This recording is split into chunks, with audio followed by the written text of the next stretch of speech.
Chapter 7. The Ghost of the Gallery. The heavy doors groaned open, and a tall, thin silhouette stood in the doorway. It wasn't Sergeant Miller. This man wore a dark civilian overcoat and carried a heavy, professional-grade lantern.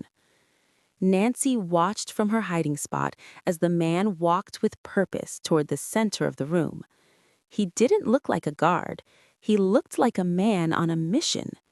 He stopped near a display of ancient coins and began to tap on the floorboards with a small hammer.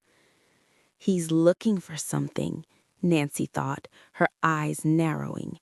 Something buried in the tower.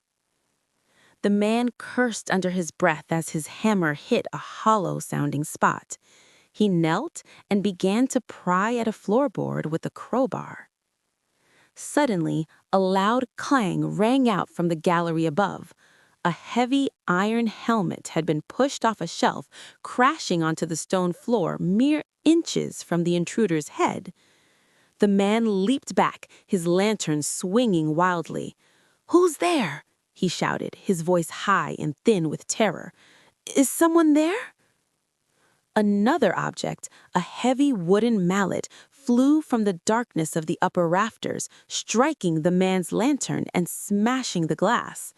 The room was plunged into near total darkness, save for the dying embers of the lantern's flame. "The ghost!" the man shrieked, dropping his crowbar and bolting for the door. "The ghost of the White Tower!" Nancy didn't move until she heard him sprinting across the cobblestones outside. She looked up at the rafters. A small, pale face peered down at her for a fleeting second before vanishing back into the shadows.